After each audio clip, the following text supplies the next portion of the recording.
Hello friends, welcome to my YouTube channel Trupti's pharmacy. तर last पार्टमध्ये आपण न्यू चॅप्टर स्टार्ट केला होता, फार्मास्युटिकल एड्स.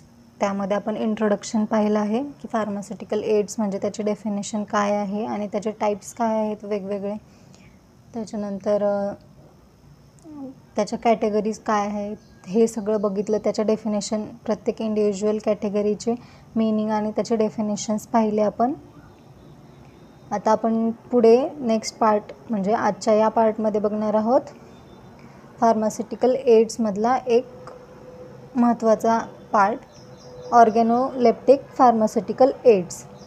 तर ऑर्गॅनोलेप्टिक फार्मास्युटिकल एड्स म्हणजे काय की जे फिजिकली त्यांचा प्रेझेन्स आपल्याला डोळ्यांनी दिसून येतो किंवा आपल्याला दिसण्यासारखा असतो तो. त्यानंतर किंवा चवीला आपल्याला ते कळून येतं, असं असतात ऑर्गॅनोलेप्टिक फार्मास्युटिकल एड्स. तर organoleptic substances promote appearance and palatability of pharmaceutical dosage form and contribute to the acceptance of the pharmaceutical products. तर असे सबस्टन्सेस असतात की जे प्रमोट म्हणजेच काय की प्रोत्साहन देतात वेगवेगळ्या ॲपिअरन्सला प्रोत्साहन देतात. म्हणजे एखादं त्याला कलरनी किंवा एखाद्या विशिष्ट प्रकारचा कलर देऊन त्याचा ॲपिअरन्स आहे ते छान करण्यामध्ये मदत करतं. त्याच्यानंतर पॅलेटेबिलिटी म्हणजेच काय,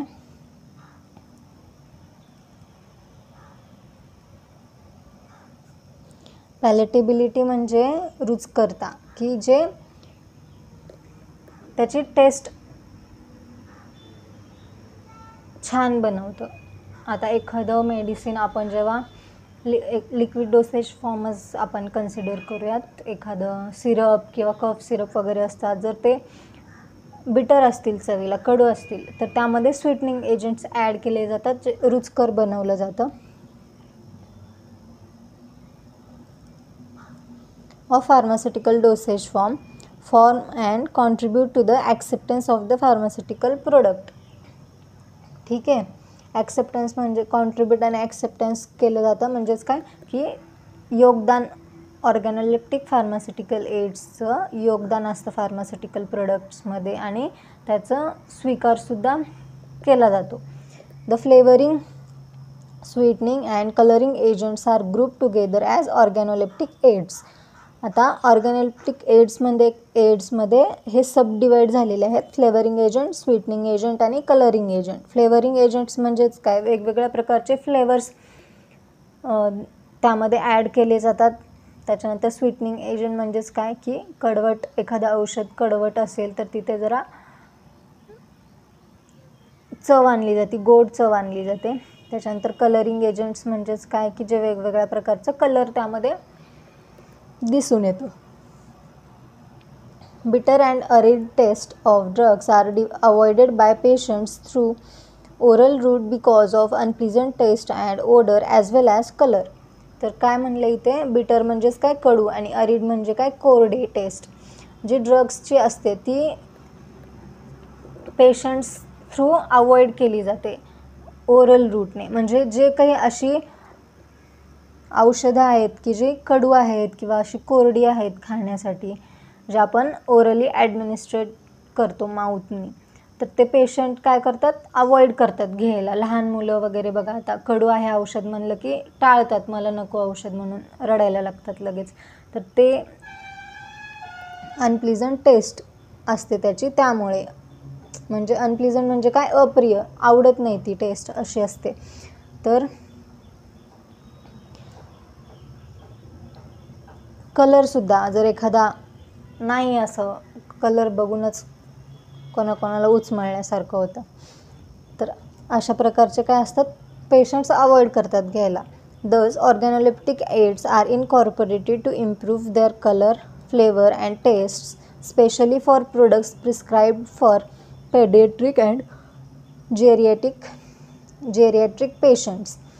तर हे सगळं अवॉइड करण्यासाठी बिटर आणि अरिड टेस्ट, त्याची अप्रिय असलेल्या गोष्टी ह्या ॲक्सेप्ट व्हाव्यात, याच्यासाठी काय केलं जातं, तर त्यामध्ये ऑर्गॅनोलेप्टिक एड्सचा समावेश केला जातो.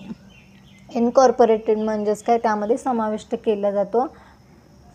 To improve their colour, flavour and taste, की त्यामध्ये त्याचे कलर, त्याची टेस्ट हे सगळं सुधारण्यासाठी आपण त्यामध्ये ऑर्गॅनोलेप्टिक एड्स ॲड केले जातात. आणि स्पेशली म्हणजे विशेषतः करून कुठल्या, तर पेडियाट्रिक आणि जेरियाट्रिक म्हणजे बालरोग आणि वृद्धापकाळ अशा पेशंट्सना हे जास्ती प्रमाणामध्ये इनकॉर्पोरेट केले जातात. Organoleptic pharmaceutical aids are the components which have no therapeutic value, but these are essential to formulate any drug into its product with attractive look for easy acceptability by the patient. तर ऑर्गॅनोलेप्टिक pharmaceutical AIDS काय आहे, त्यांना काही therapeutic value नसते, काय म्हणजे ते खूप गरजेचंच आहे त्या औषधामध्ये असं नसतं. पण जसं की वर म्हणल्यासारखं त्याची बिटर टेस्ट जावी आणि त्याचं ॲपिअरन्स चांगला व्हा यासाठी ॲड केले जातात. तर त्याला एक विशिष्ट प्रकारची काय थेरापेटिक व्हॅल्यू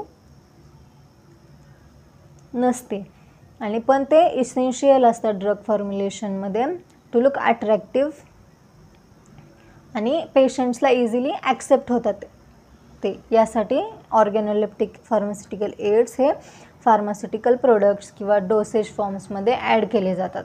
तर आपण क्लासिफिकेशन बघणार आहोत. वर सांगितल्याप्रमाणे ते 3 याच्या फ्लेवरिंग एजंट, स्वीटनिंग एजंट आणि कलरिंग एजंटमध्ये डिवाईड झालेले आहेत. तर आपण हे डिव्हिजन बघणार आहोत क्लासिफिकेशन. तर ऑर्गॅनोलेप्टिक फार्मास्युटिकल एड्स हे 3 कॅटेगरीजमध्ये डिवाईड झालेत: कलरिंग एजंट, फ्लेवरिंग एजंट आणि स्वीटनिंग एजंट. आता हे आपण प्रत्येक इन डिटेल बघणार आहोत एक एक.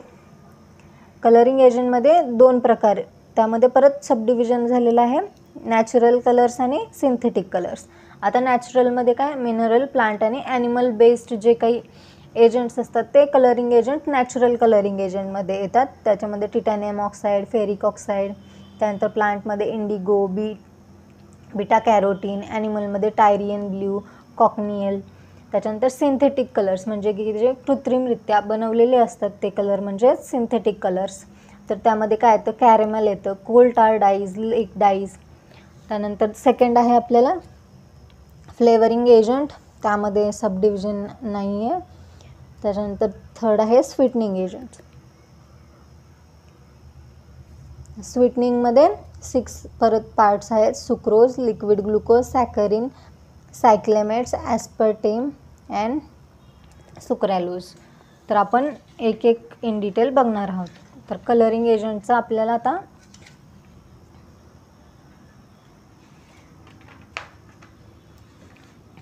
अगोदर कलरिंग एजंट म्हणजे काय आपल्याला ते बघायचं आहे.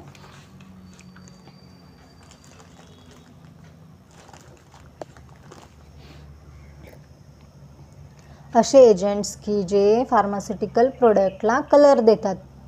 ठीक आहे, मग ते इनटेक करण्याचे असू दे किंवा आपले वर म्हणजे जे पॅकेजिंग मटेरियल असतात त्याला कलर देण्याचे असू दे, ते कलरिंग एजंटमध्येच मोडले जातात सगळेच. ठीक आहे, तर कलरिंग एजंट्स काय असतात, तर that provide distinctive colour with pleasant appearance and elegance to the dosage form. तर प्लीझंट अपिअरन्स म्हणजे काय, ते अशा विशिष्ट प्रकारचा रंग प्रदान करतात जो प्लीझंट असतो, जो की आनंद देतो दिसण्यासाठी. एखादं पॅकेजिंग बघितलं की आपल्याला वाटतं किती छान सुंदर पॅकेजिंग आहे या प्रोडक्टची, तर ते प्लीजिंग ॲपिअरन्स देतात. आणि एलिगन्स म्हणजेच काय, तर सुरेखपणा देतात त्या डोसेज फॉर्मला. त्याच्यानंतर colour helps the manufacturer to control the product during its preparation as well as serving as means of identification to the user. म्हणजे काय, कलर एखादा वस्तूचा कलर बघितलास की आपण लगेच म्हणतो की ती ही वस्तू आहे, त्याचं नाव वगैरे न बघता. आता आपल्याला एखादं झाडाचं पान माहिती येते, कुठल्या झाडाचं पान, त्या पूर्ण झाडाला बघण्याची गरज असते का आपल्याला की हे त्या झाडाचं पान आहे सांगण्यासाठी? नाही, नुसत्या पानावरनं किंवा फुलावरनं आपण हे कुठलं आहे ते ओळखू शकतो. तसंच कलरने पण आपण एखादं प्रोडक्ट ओळखायला मदत होते. Coloring agents may be soluble in solvent system or suspended as insoluble powders.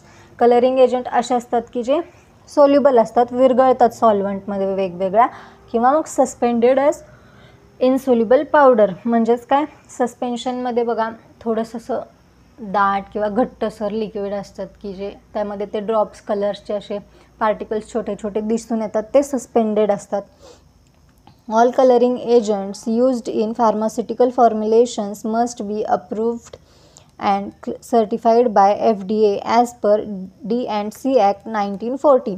तर जे काही कलरिंग एजंट फार्मास्युटिकल फॉर्म्युलेशनमध्ये, फार्मास्युटिकल इंडस्ट्रीमध्ये यूज केले जातात ते पूर्ण अप्रूव्ड म्हणजे मान्यता असलेले आणि सर्टिफाईड असतात FDA, food and drug administration through, आणि as per D&C act, drug and cosmetics act 1940 प्रमाणे.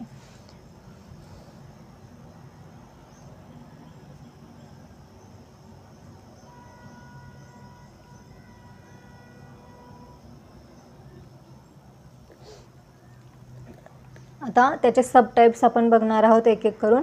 Natural colours. नॅचरल कलर्समध्ये काय आहेत की जे आपल्याला नैसर्गिकरित्या निसर्गाकडनं आपल्याला मिळाले असतात, ते म्हणजे नॅचरल कलर्स. तर त्यातले 3 सोर्स आहेत, मिनरल, प्लांट आणि ॲनिमल. पहिला आहे मिनरल. तर मिनरल काय आहेत, minerals are frequently termed as pigments and are use to colour lotions, cosmetics and other preparations for internal and external use. Frequently म्हणजे वारंवार. पिगमेंट्स म्हणजे काय, तर रंगद्रव्य. तर ते कुठल्या प्रोडक्ट्समध्ये यूज केले जातात, सहसा लोशनमध्ये किंवा मग कॉस्मेटिक्समध्ये किंवा अदर प्रिपरेशन्स की जे आपण एक्सटर्नली अप्लाय करतो. ठीक आहे. त्यातला आहे टिटॅनियम ऑक्साईड, TiO2. तर naturally occurring oxide of titanium is used in cosmetic and skin care products as a pigment and thickener. Titanium oxide हे अशा प्रकारचं कॉस्मेटिक नॅचरल कलरिंग एजंट आहे की जो मिनरल्स या सोर्सने मिळतो आपल्याला, आणि जो कॉस्मेटिक्स आणि स्किन केअर प्रोडक्टमध्ये ॲज अ पिगमेंट किंवा थिकनर म्हणून यूज केला जातो. It is mostly commonly used in sunscreen products because of its strong UV light absorbing capabilities and its resistance to the discolouration in UV light. म्हणजेच आता titanium oxide sunscreen प्रोडक्टमध्ये use केला जातो कारण त्याचे UV लाईट ॲब्झॉर्ब करण्याची जी capability आहे ती खूप स्ट्रॉंग आहे, खूप जास्त आहे, आणि रेझिस्टन्स आहे डिस्कलरेशन इन UV लाईट. म्हणजेच काय, डिस्कलरेशन इन UV लाईट म्हणजे जर आपण सनस्क्रीन लावली तर आपण काय म्हणतो की आपलं टॅन होणार नाही, स्किन काळी जास्त पडणार नाही. तर काय, तो रेझिस्ट करतो डिस्कलरेशन. आपला ओरिजिनल कलरचा कलर चेंज होऊ नये यामध्ये तो मदत करतो बाय ॲब्झॉर्बिंग UV लाईट. त्याच्यानंतर नेक्स्ट आहे फेरिक ऑक्साईड. फेरिक ऑक्साईड म्हणजेच काय, आयर्न थ्रू भेटतो आपल्याला. Iron oxide is a mineral produced by fine grinding ores. Ores म्हणजे काय की धातूंना खूप फाईन ग्राइंड करून एकदम त्याचं पावडरसारखं त्याला मिक्स करून त्याला पूर्ण ग्राइंड करून आपल्याला फेरिक ऑक्साईड मिळतं. Iron oxide is light, fast, chemically stable and colour controlled within narrow defined parameters. Red and yellow iron oxide is used in manufacturing of colored cosmetics. आता लाईट फास्ट म्हणजेच काय, प्रकाश जलद. Like dies म्हणजे quick result देतो आपल्याला. जसं की आता आपण वेगवेगळ्या प्रकारच्या मेहंदी किंवा हेअर कलर्स यूज करतो, सिंथेटिक असू दे किंवा नॅचरल असू दे, तर ते क्विक होतात. एक तासाभरामध्ये आपल्याला त्याचा रिझल्ट दिसून येतो, चेंज होतो आपल्या केसांचा कलर असे. तर ते क्विक होतं.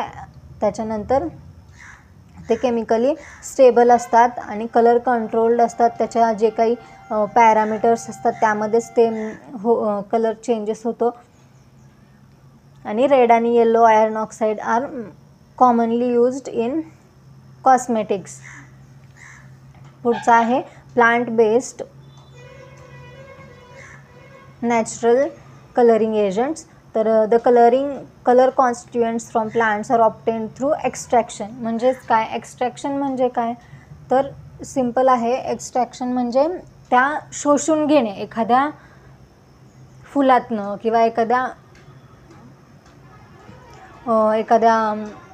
काय म्हणतात आपलं पदार्थातनं, एखाद्या झाडाच्या एखाद्या पार्टमधनं तो जो काही त्यातला कलर आहे तो शोषून घेणे याला एक्स्ट्रॅक्शन म्हणतात सिम्पल वर्ड्समध्ये. Indigo it is obtained from plant indigofera tinctoria. The colour spectrum is 420 to 450 nanometer. The colour wavelength is in between blue and violet. तर इंडिगो कलर म्हणजेच काय, असा आकाशी निळसर रंग जो असतो तो असतो इंडिगो. त्याच्यानंतर तो कुठल्या प्लांटपासून भेटतो, तर आपल्याला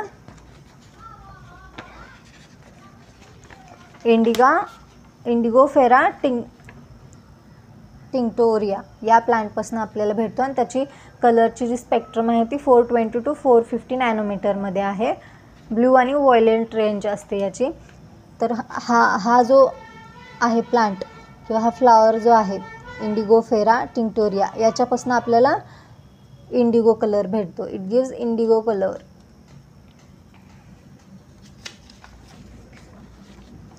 beta carotene it is carotenoid comes under natural pigments found in carrot, spinach and broccoli. तर हे कॅरट, स्पिनॅच, ब्रॉकली हे तर आपले खाण्यातले पदार्थ आहेत. कॅरटचा कलर ऑरेंज असतो, स्पिनॅच, ब्रॉकली ग्रीन कलरचे असतात. The orange colour is masked by green colour of chlorophyll. Carotenoid, a source of vitamin A, can protect body against oxidative damage and can protect the product from UV light. भरपूर असे product आपल्याला orange कलरमध्ये किंवा green शेड्समध्ये दिसतात, तर ते beta carotene असतं. ते आपल्याला कॅरेट्स, स्पिनॅच आणि ब्रॉकलीमधनं भेटतं आणि आपल्याला UV लाईटपासून ते प्रोटेक्ट करत असतं. पुढचा सोर्स आहे ॲनिमल सोर्समध्ये आपल्याला बघायचं आहे नॅचरल ॲनिमल कलरिंग एजंट्स. तर these are obtained from animal source. Tyrian blue this is obtained from oxidizing of a colourless secretion from the gland of snails. अशा प्रकारचे स्नेल्स आपण गोगलगाय म्हणतो आपल्या इकडच्या भागामध्ये, तर ते शंख असलेले गोगलगाय असतात ना, तसे त्या स्नेल्सपासून आपल्याला भेटतं. त्याचं ऑक्सिडेशन करावं लागतं आणि मग आपल्याला तो कलर भेटून जातो. आणि पुढचा आहे cochineal. This is obtained from insects coccus cactus and has brilliant red colour carbonic acid. तर मी तुम्हाला ते दोन जे आहेत टायरियन ब्लू आणि कॉकनियल कॉकस कॅक्टसचे पण फोटो दाखवते. तर हा आहे पहिला टायरियन ब्लू की स्नेल आहे. यामध्ये प्रोसेसिंग करून ऑक्सिडाईज करून आपल्याला यातल्या सिक्रिशननी एक त्याला रंग नसतो, तो रंगहीन स्त्राव असतो जो सिक्रेट केलेला असतो आणि त्याला ऑक्सिडायझिंग करून आपल्याला तर तो ब्लू कलर भेटतो. पुढे आहे कॉकनियल. अशा प्रकारचा एक कॅक्टस असतो, किडा आहे तो एक छोट्यासा प्रकारचा आणि याच्यापासून आपल्याला बघितल्यावरच कळतं आपल्याला कुठला कलर भेटणार आहे. तर रेड कलर भेटणार आहे आपल्याला, एकदम डार्क असा. पुढे सिंथेटिक कलरिंग एजंट बघायचे तर आपल्याला. आता नॅचरल कलरिंग एजंट झाले, सिंथेटिक कलरिंग एजंट त्यामध्ये आपल्याला पाहायचं आहे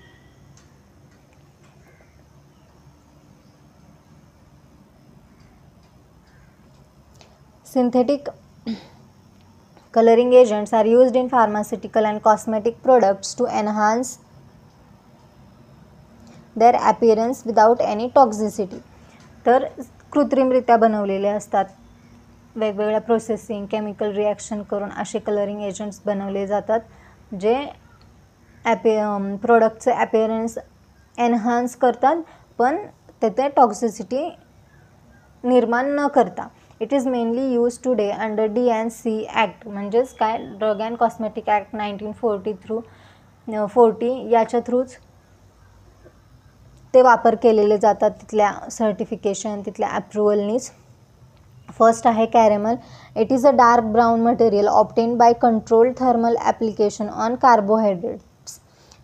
कॅरेमल नावातच आहे, आपण कॅरेमल पुडिंग वगैरे असं म्हणत असतो की साखरेला गरम करून कलर चेंज होईपर्यंत गरम केल्यानंतर जे काही ती एक प्रकारची तार ब्राउनिश अशी तयार होते ते कॅरेमल असतं. तर it is commonly known as burnt sugar. ठीक आहे. The process of caramelization consist of heating sugar slowly to around 170 degree Celsius, that is 340 degree Fahrenheit. तर शुगरला खूप स्लो हीटवर मेल्ट केलं जातं. त्याचे टेम्परेचर जे असतं ते 170 इतकं डिग्री सेल्सिअस इतकं ठेवले जातं आणि त्याच्यावर हीट देऊन शुगरला हळूहळू कॅरेमलाइज केले जातं. As the sugar heats the molecules break down and reform into compounds with a characteristic colour and flavour. मग शुगरची जी शुगर जेव्हा क्रिस्टलाइन फॉर्ममध्ये व्हाईट किंवा असं ट्रान्सपरंट फॉर्ममध्ये असते तेव्हा त्याचं स्ट्रक्चर ते वेगळं असतं, त्याची टेस्ट वेगळी असते आणि त्याचा कलरही वेगळा असतो. पण एकदा की तो कॅरेमलाइज झाला पूर्ण की त्याचा कलर आणि फ्लेवर दोन्ही चेंज होतं. त्याच्यानंतर पुढे आहे coal tar dyes. These are obtained from petrochemicals and coal. These are mostly aromatic azo dyes. ठीक आहे. Coal tar dyes are used in medicated shampoo, soap and ointment. असा कोल टारमध्येच म्हणजे काय ब्लॅक कलरमध्ये असे डार्क कलरमध्ये जे काही डाय वगैरे आपण यूज करतो, शॅम्पू यूज करतो त्यामध्ये यूज केले जातात अशा प्रकारचे जे डाईज आहेत ते. असा प्रकारचा एक कलरिंग एजंट असतो. त्याच्यानंतर lake dyes. These are aluminium or calcium salts of any water. म्हणजेच काय की ॲल्युमिनियम आणि कॅल्शियम सॉल्ट्स जे असतात ते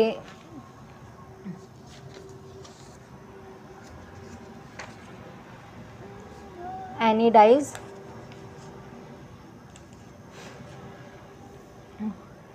सॉल्युबल कलर म्हणजे कोणत्याही वॉटरमध्ये ते सॉल्युबल होऊ शकतात अशा प्रकारचे सॉल्ट्स असतात, कलरिंग एजंट्स असतात.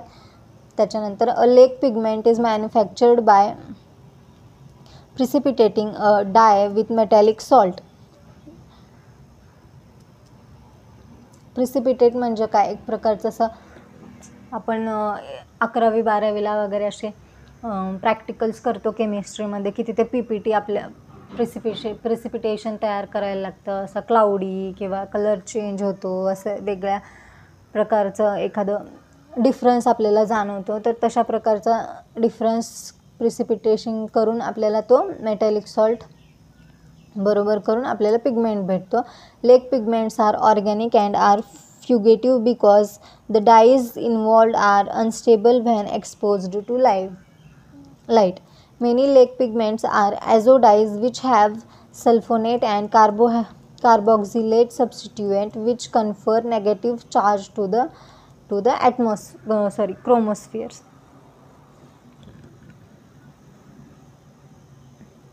पुढे आहे फ्लेवरिंग एजंट्स. तर फ्लेवरिंग एजंट्स म्हणजेच काय, असे एजंट्स की जे आपल्याला वेगवेगळ्या प्रकारचं फ्लेवर देतात त्या मेडिसिनमध्ये. ठीक आहे. तर यूज टू मास्क सलाईन, बिटर, सोर, स्वीट टेस्ट सेन्सेशन्स. सलाईन म्हणजेच काय की खारट, बिटर म्हणजे काय कडू, सोर म्हणजे काय आंबट. तर अशा प्रकारचे वेगवेगळे जे टेस्ट आहेत त्यांना मास्क करण्याच्यासाठी यूज केलं जातं, त्यांना कमी करण्यासाठी. Flavouring agents required in order to increase the patient acceptance and are significant particularly in orally administered liquid dosage forms, chewable tablets of antacids, vitamins and antibiotics. आता फ्लेवरिंग एजंट म्हणजे काय, आपल्याला flavour आहे एखाद्या टॅबलेटमध्ये, एखाद्या सिरपमध्ये, हे कसं कळणार तर आपण टेस्ट केल्याशिवाय कळणार नाही. आणि टेस्ट केव्हा करणार, जर ते मेडिसिन ओरली ॲडमिनिस्ट्रेशन करण्यासारखं असेल तरच टेस्ट होईल ना. जे काही ओरली ॲडमिनिस्ट्रेड ड्रग्स असतात त्यामध्येच फ्लेवरिंग एजंट्स यूज केलेले जातात. तर त्यामध्ये काय काय येऊ शकतं, लिक्विड डोसेज फॉर्म्स असतात ओरली ॲडमिनिस्ट्रेशन, त्याच्यानंतर च्युएबल टॅबलेट्स असतात ऑफ अँटासिड्स असतात. त्यानंतर आपल्याला माउथ अल्सर्स झाले की वेगवेगळ्या टॅबलेट्स असतात, त्यामध्ये पण फ्लेवर किंवा स्वीटनिंग एजंट्स असतात, विटॅमिन्सच्या गोळ्या असतात, अँटीबायोटिक्स असतात. Usually strength at which these agents used is 0.5 to 0.75. ह्या स्ट्रेंथमध्येच फ्लेवरिंग एजंट्स यूज केले जातात. They are usually stored at 15 to 30 degrees Celsius with relative humidity of 45%. The selection of the flavoring agent depends on taste of drugs and age of the patient. For example, children like sweet candy-like preparations with fruit flavor, but adults may prefer less sweet preparation with a tart. ठीक आहे. तर काय, लहान मुलांना कसे गोड पदार्थ जास्त आवडतात, तर त्याच्यामध्ये वेगवेगळे फ्लेवर यूज करून फ्रूट्स किंवा असं जास्ती गोड आवडतं लहान मुलांना, अशा प्रकारचं कन्सिडरेशन करून लहान मुलांचे फार्मास्युटिकल डोसेज फॉर्म तयार केले जातात. आणि अडल्ट्सला कसं थोडं टार्ट फ्लेवर, स्वीट आणि टार्ट म्हणजेच काय आंबट, थोडंसं असं चटपट आंबट गोड अशी चवीचे आवडतात अडल्टला, असं कन्सिडरेशन करून ते बनवले जातात अडल्ट्ससाठी preparations. The elder persons may have liking for wine flavour आवडू शकतो. अशा त्यामुळे फ्रूट्सचं जे एक्स्ट्रॅक्शन असतं अशा प्रकारचे फ्लेवर्स यूज केले जाऊ शकतात. Some flavouring agents are more effective over others in masking the particular taste. आता फ्लेवरिंग एजंटमध्ये पण त्याचं इफेक्टिवनेस किती आहे हे बघूनच ते यूज केले जातात. तर एक्झाम्पल काय काय आहेत आपल्याला बघायचं आहे. Cocoa flavours are preferred for masking taste of bitter drugs. Cocoa flavour use केले जातात बिटर टेस्ट म्हणजे कडू टेस्टसाठी. त्याच्यानंतर citrus flavour is use to combat sour or acid taste of drugs. आंबट किंवा असे तुरट जी चव असते त्याच्यामध्ये सिट्रस फ्लेवर यूज, सिट्रस म्हणजेच काय, आता संत्रा किंवा लिंबू असे जे फळं असतात अशांचा यूज केला जातो ज्यामध्ये सिट्रिक ॲसिड असतं. सिनॅमन, ऑरेंज आणि raspberry flavour for saline taste of drugs. त्याच्यानंतर खारट चवीचे जे काही ड्रग्स आहेत तिथे सिनॅमन, ऑरेंज, रास्पबेरी यासारखे फ्लेवर यूज केले जातात. The chewable or effervescent tablets need flavors as well as sweetening agents to improve patient acceptance. तर जे काही चिवेबल चावून खाण्यासारखे किंवा इफरवेसंट टॅबलेट्स म्हणजे काय, ते तोंडातल्या तोंडात ते विरघळतात किंवा असे मेल्ट झाल्यासारखे होतात लगेच. अशा टॅबलेट्समध्ये फ्लेवरिंग एजंट बरोबर आपल्याला काय लागतं तर स्वीटनिंग एजंट्स लागतात की ज्यामुळे पेशंटला ते इझी होईल ॲडमिनिस्ट्रेशनसाठी.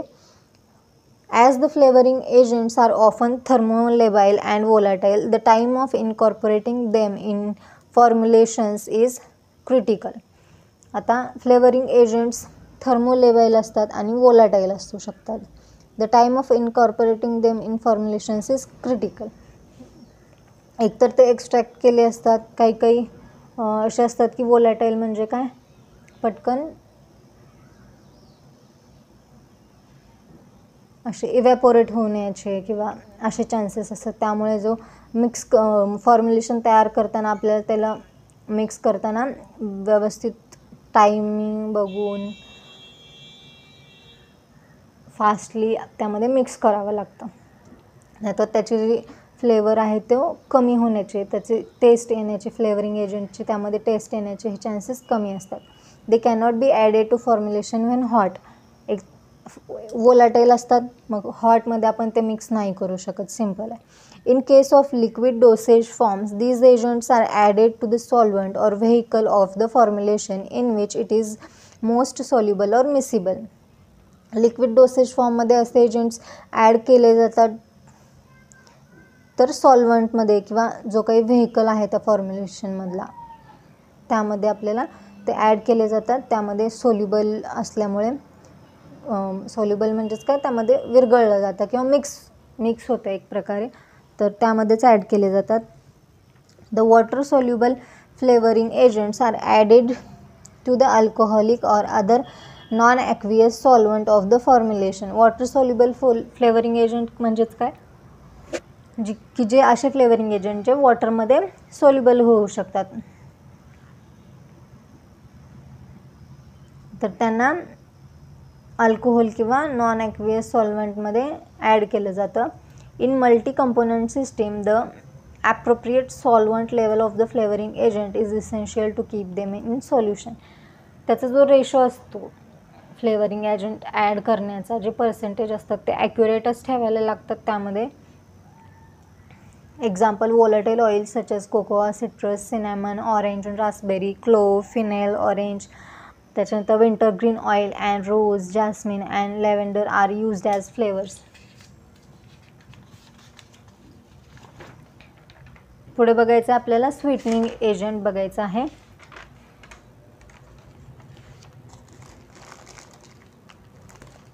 स्वीटनिंग एजंट्स म्हणजेच काय, की असे पदार्थ जे फार्मास्युटिकल डोसेज फॉर्मला गोड चव देतात. Sweetening agents use to impart sweet taste to the bitter pharmaceutical formulation. जे काही कडवट अशा प्रकारचे औषधं असतात त्यांना गोड चव देण्यासाठी स्वीटनिंग एजंट्स यूज केले जातात. These agents need to be dissolved either when taken as solution or dissolved in saliva.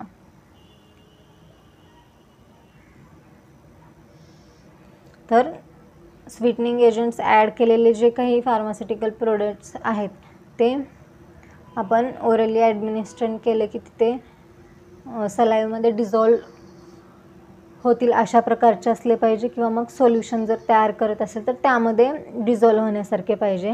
It is used to impart acceptable taste to the oral formulation because all drugs for oral use may not have pleasant taste and often unpleasant taste is to be masked. Orally फॉर्म्युलेशन्समध्येच असे sweetening agents use केले जातात. ते acceptance मिळतो पेशंट्सनी आपल्याला, आणि ते pleasant एखादी आवडणारीच टेस्ट असेल, पेशंटला आवडेल अशीच टेस्ट असेल एखाद्या ड्रगची असं नसतं, त्यामुळे स्वीटनिंग एजंट्स यूज केले जातात. स्वीटनिंग एजंटमध्ये आहे पहिलं आपल्याला सुक्रोज. तर सुक्रोजमध्ये काय आहे, it is soluble in water. पाण्यामध्ये ते विरघळतं and easily available in highly purified form. जे काही जे सुक्रोज असं आहे की सगळीकडे आपल्याला अवेलेबल आहे प्युरिफाईड फॉर्ममध्ये. It is physicochemically stable at pH of 4 to 8. त्याच्यानंतर it is frequently used in conjugation with sorbitol, glycerin and other polyols which reduce the tendency of sucrose to crystalline. दुसरा आहे लिक्विड ग्लुकोज, म्हणजेच काय, glucose syrup और कॉन्फेक्शनर्स glucose. Liquid glucose म्हणजेच काय, जे काही लिक्विड फॉर्ममध्ये आहे ग्लुकोज असं syrup. It is syrup made from the hydrolysis of starch. ठीक आहे. It can also be made from potatoes and wheat and less often from barley, rice and cassava. तर बार्ली म्हणजे काय, एक प्रकारचं जोड गहू म्हणतात आपल्या इकडे, खपली किंवा जोड गहू, जवा, सातू, एक प्रकारचं गहूच आहे, पण ते मोठे असे लांबके असतात.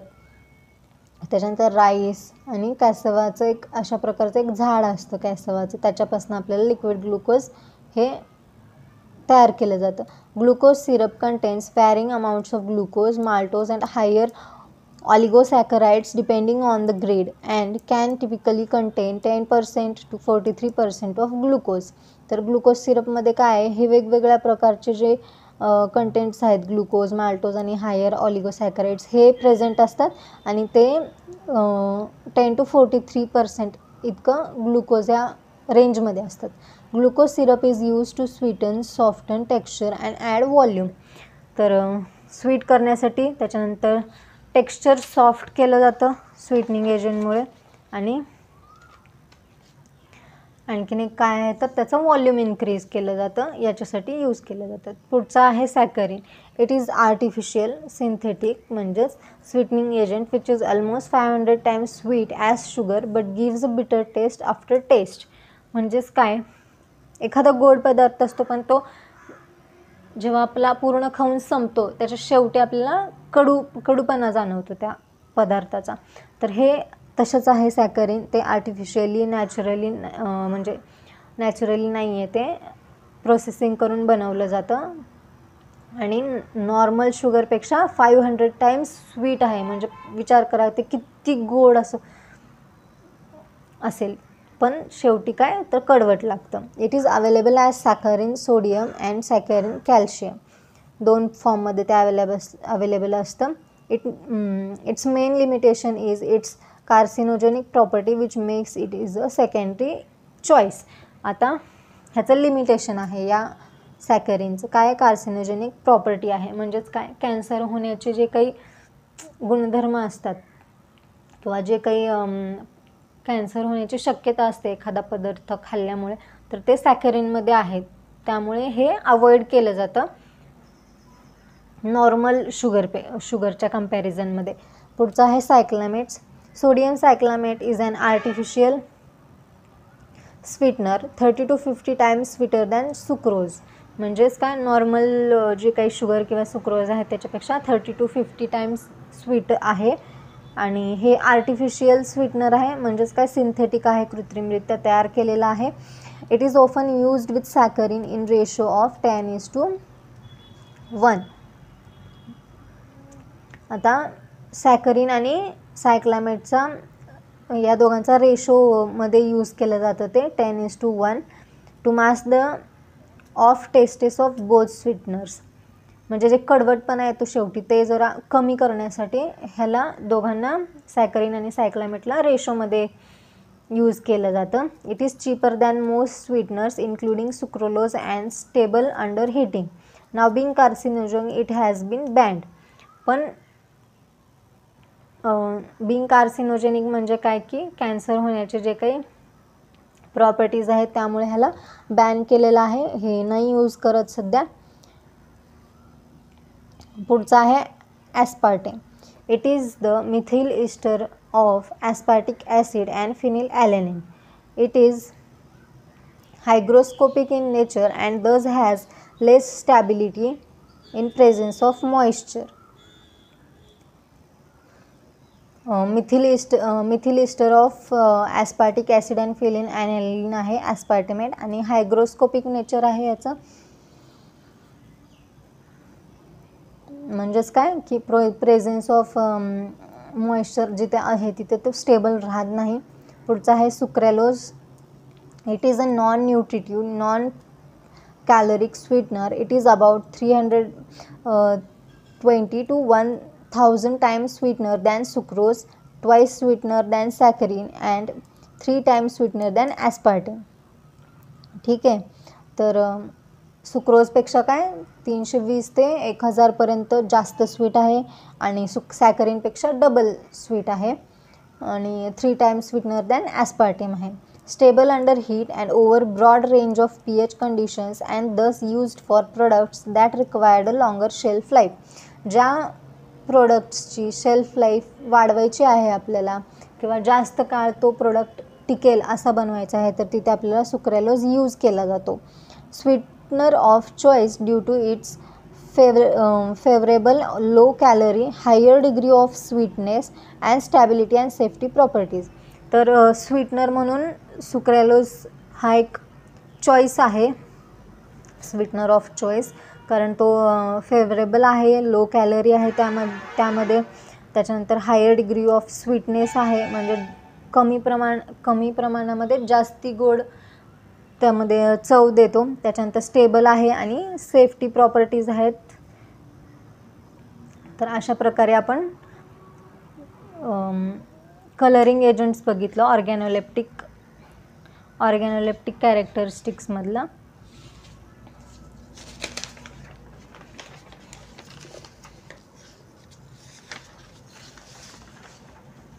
तर आज आपण बघितलं ऑर्गॅनोलेप्टिक फार्मास्युटिकल एड्स, त्याचं इंट्रोडक्शन आणि त्याचे क्लासिफिकेशन इन डिटेल एक एक बघितले आपण सगळे.